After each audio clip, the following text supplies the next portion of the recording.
Pada suatu siang yang terik di kerajaan Padang Pasir, Raja Harun ar-Rasyid sedang duduk di singgasananya sambil mengipasi diri dengan daun kurma.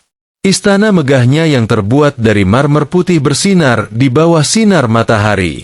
Namun, hati sang raja sedang tidak tenang. "Aku bosan," teriaknya tiba-tiba sambil menjatuhkan kipasnya ke lantai. "Di mana Abu Nawas? Sudah 3 hari ia tidak membuatku tertawa atau pusing." Perdana Menteri mendekat, menunduk, "Hamba akan segera memanggilnya, Paduka." Tepat saat itu, seorang penjaga datang tergopoh-gopoh.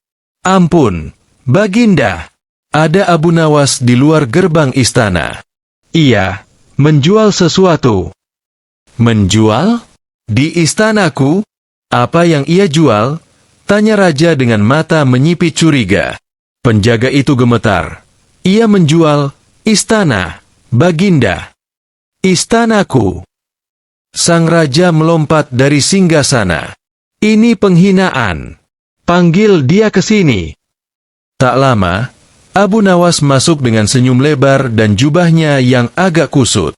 Di tangannya tergantung papan kecil bertuliskan, "Dijual istana megah, strategis, banyak pelayan, dekat pasar." Raja memicingkan mata. "Apa maksudmu menjual istanaku, Abu Nawas?" Abu Nawas membungkuk hormat. "Ampun, Baginda. Ini bukan istana milik Paduka. Ini hanya istana di dalam pikiran. Aku menjual impian bagi rakyat, bahwa suatu hari mereka bisa memiliki istana seperti ini." Raja mengangkat alis. "Kau menjual impian?" "Tepat sekali, Baginda. Dan anehnya, sudah ada 5 orang yang membeli." "Apa?"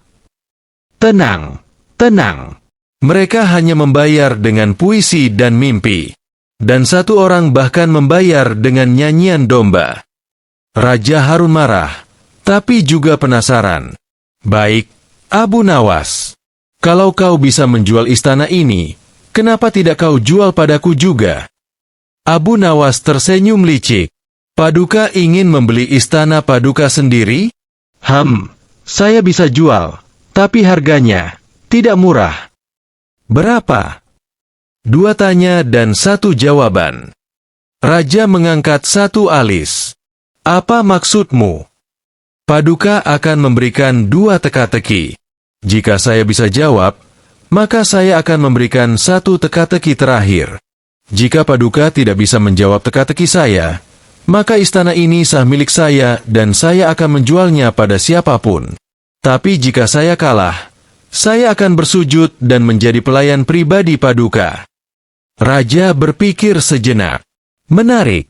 Aku terima tantanganmu." Raja pun duduk kembali di singgasana dan berkata dengan suara dalam. "Teka-teki pertama. Aku tak bernyawa, tapi aku bisa hidup. Aku tak berakal, tapi aku bisa menipu. Aku ada di mana-mana, tapi tak bisa kau genggam. Siapakah aku?" Abu Nawas tersenyum, lalu menjawab tanpa ragu. "Bayangan, Baginda. Ia hidup dari cahaya, tak bisa digenggam, dan sering menipu pandangan." Raja terkejut. "Benar." Raja menatap Abu Nawas dengan lebih serius. Teka-teki kedua. 1 orang mencuri sesuatu yang bukan miliknya, tapi semua orang senang dan berterima kasih padanya. Siapa dia? Abu Nawas tampak berpikir. Matanya berputar cepat. Lalu ia berkata, "Orang itu adalah waktu, Baginda. Ia mencuri usia kita. Namun kita tetap bersyukur karena waktu juga yang menyembuhkan dan mendewasakan." Raja menepuk dahinya. "Gila. Jawabanmu selalu tak terduga." Abu Nawas melangkah mendekat dan berkata dengan nada dramatis, "Teka-teki terakhirku untuk Baginda. Apa yang tidak bisa dijual, tapi semua orang sibuk mencuri? Apa yang tak pernah habis, tapi tak pernah cukup?" Raja mengerutkan kening. Ia berjalan mondar-mandir, berpikir keras. "Emas? Tidak. Waktu. Sudah dijawab. Nama baik? Waktu berlalu. 3 pelayan pingsan karena ketegangan. Akhirnya raja menyerah. Aku tak tahu, Abu Nawas. Apa jawabannya? Abu Nawas menunduk dan berkata, "Perhatian, Baginda. Semua orang mencuri perhatian. Tapi tak ada yang bisa benar-benar menjualnya. Ia ada di mana-mana tapi tak pernah cukup." Raja tertawa terbahak-bahak sampai jenggotnya bergoyang. "Sungguh, kau licik, Abu Nawas. Kau menang."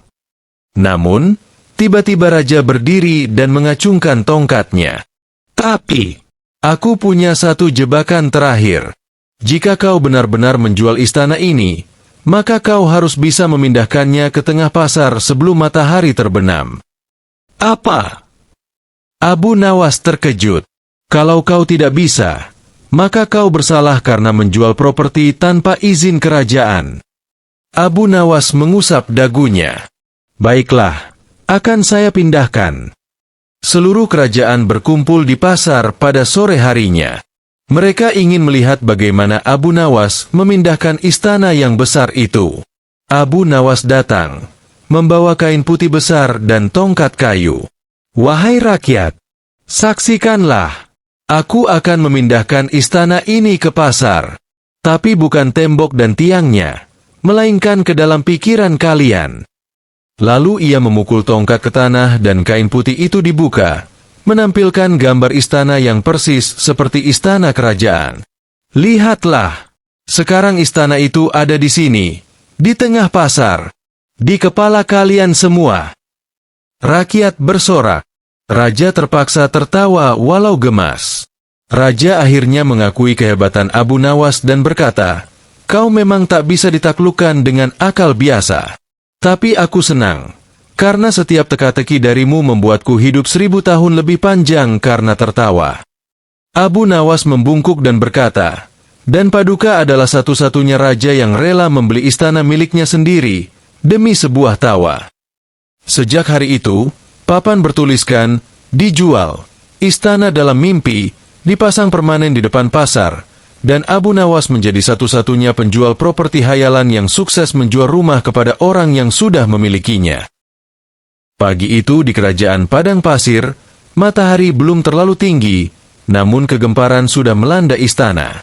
Para penjaga lari-lari kecil, pelayan panik, dan sang raja, yang biasanya masih nyenyak bergelung di atas kasur empuk dari bulu unta Himalaya, terpaksa bangun lebih awal karena kabar yang mengejutkan.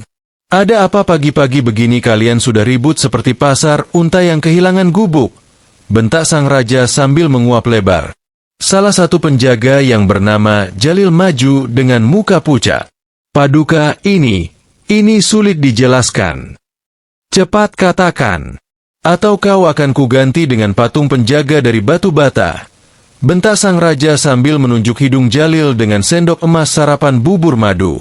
Abu Nawas sekarang tinggal di istana, Paduka." Seketika, sendok jatuh. "Apa?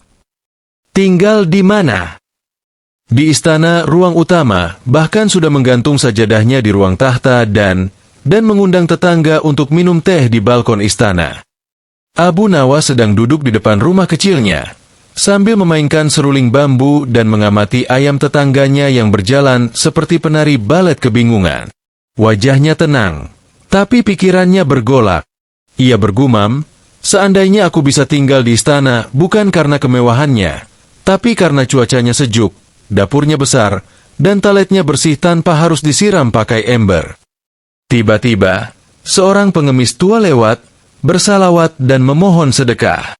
Abu Nawas memberinya sepotong roti dan berkata, "Doakan aku bisa tinggal di rumah yang luas dan adem, wahai kakek." Sang kakek tersenyum lebar dan berkata, "Kalau engkau memang pintar, rumah seperti itu bisa engkau jadikan milikmu tanpa harus mencurinya."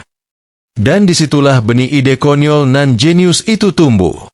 Abu Nawas menepuk jidat, tertawa, lalu berlari masuk rumahnya. Ia menyiapkan rencana, sebuah rencana yang bisa membuat orang waras kehilangan akal dan orang bodoh merasa dirinya bijaksana. Keesokan harinya, Abu Nawas berdandan rapi, memakai jubah terbaiknya, yang sebenarnya sudah sedikit bolong di bagian bawah, menyemprotkan minyak wangi, hasil hadiah dari seorang janda kaya yang pernah ditolongnya dari kucing nakal, lalu berjalan gagah menuju istana. Setibanya di sana, ia tidak meminta audiensi dengan raja. Ia justru mengangkat sehelai kertas besar dan memaku papan di depan gerbang istana bertuliskan, "Rumah dijual oleh pemilik sah, Abu Nawas." Penjaga bingung. "Abu Nawas, apa ini? Anda gila?" Abu Nawas menjawab santai, "Aku hanya menjual rumahku. Tapi ini istana raja." "Aku tahu. Tapi bukankah dalam seminggu terakhir, aku menginap di sini lebih sering daripada sang raja sendiri?" Penjaga bingung. Abu Nawas masuk begitu saja ke dalam gerbang, memulai proses pindahan. Ia membawa sajadah, karpet butut, teko teh, dan bahkan gantungan pakaian. Para pelayan tidak bisa berbuat apa-apa karena takut kalau ini adalah perintah rahasia dari sang raja sendiri. Mereka tahu betapa raja sering membuat lelucon aneh dengan Abu Nawas. Dan begitulah, dalam waktu kurang dari 2 hari, ruang utama istana tampak seperti rumah Abu Nawas yang penuh filosofi dan perabot bekas. Ia langsung memanggil Abu Nawas ke ruang makan yang sudah berubah menjadi ruang tamu Abu Nawas lengkap dengan lukisan untuk membaca kitab. "Abu Nawas, apa yang kau lakukan?" Abu Nawas mengangkat tangan. "Tenang, Paduka, saya hanya menempati rumah saya." "Rumahmu? Ini istanaku." "Maaf, Paduka. Tapi bukankah seminggu terakhir engkau tinggal di villa Padang Rumput Barat bersama para menteri untuk liburan? Sementara aku tinggal di sini, merawat burung merpati istana, memberi makan ikan di kolam, dan bahkan membersihkan halaman. Bukankah rumah adalah tempat tinggal orang yang menempatinya dan merawatnya?" Raja mendengus. "Itu bukan berarti kau pemiliknya." "Tentu saja bukan. Tapi aku hanya menggunakan logika rakyat kecil, Paduka. Kalau rumah kosong ditinggalkan, dan orang lain menempatinya, bukankah ia seperti rumah kontrakan? Aku bisa dianggap menyewa dengan bayaranku dalam bentuk jasa menjaga istana dari maling dan debu." Raja ingin memaki, tapi ia juga merasa ada benarnya juga. "Lalu, apa maumu, Abu Nawas?" tanya sang raja sambil menyipitkan mata. Abu Nawas tersenyum jenaka. "Aku hanya ingin istana ini dijadikan rumah rakyat. 1 hari dalam seminggu, rakyat boleh datang ke sini, bersantai di taman istana, bermain air di kolam, dan menikmati kebun istana." Raja mengernyit. "Lalu kau tidak ingin istana ini jadi rumahmu lagi?" "Tidak, Paduka. Aku cuma ingin menunjukkan bahwa rumah tidak harus milik, tapi harus memberi manfaat. Bahkan istana raja pun bisa menjadi tempat kebahagiaan rakyat." Raja terdiam lama. Ia menatap Abu Nawas dengan mata tajam, tapi senyum kecil mulai muncul di sudut bibirnya. "Kau memang cerdik." "Ya. Tapi aku tetap tidak mau kau tinggal di sini lebih dari 3 hari seminggu," serunya. Abu Nawas tertawa. "Setuju, Paduka. Asal ada teh dan cemilan." Dan begitulah. Setiap hari Jumat, istana berubah menjadi rumah rakyat. Anak-anak bermain di halaman istana, para ibu duduk bersenda gurau di beranda, dan para lelaki tua membaca kitab di bawah pohon kurma istana yang rindang. Abu Nawas tetap datang seminggu 3 kali, membawa cerita, tawa, dan sesekali menegur pelayan yang lalai menyapu debu di pojok ruangan. Raja pun diam-diam bangga. Ia akhirnya menyadari Abu Nawas bukan sedang mencuri istananya, tapi menyadarkan makna rumah sejati. Bukan soal dinding mewah, tapi soal fungsi dan kebahagiaan. Suatu malam, sang raja duduk di balkon istana, memandangi langit. Abu Nawas duduk di sebelahnya dengan secangkir teh. "Kau tahu, Abu Nawas?" "Ya, Paduka. Kadang aku ingin istana ini jadi rumahmu sungguhan." Abu Nawas tertawa. "Jangan, Paduka. Kalau istana ini rumahku, siapa yang akan kutipu lagi minggu depan?" Mereka berdua pun tertawa. Dan di malam itu, Istana terasa lebih hangat, bukan karena api unggun, tapi karena ada canda, tawa, dan kebijaksanaan yang menyusup lewat kejenakaan seorang Abu Nawas.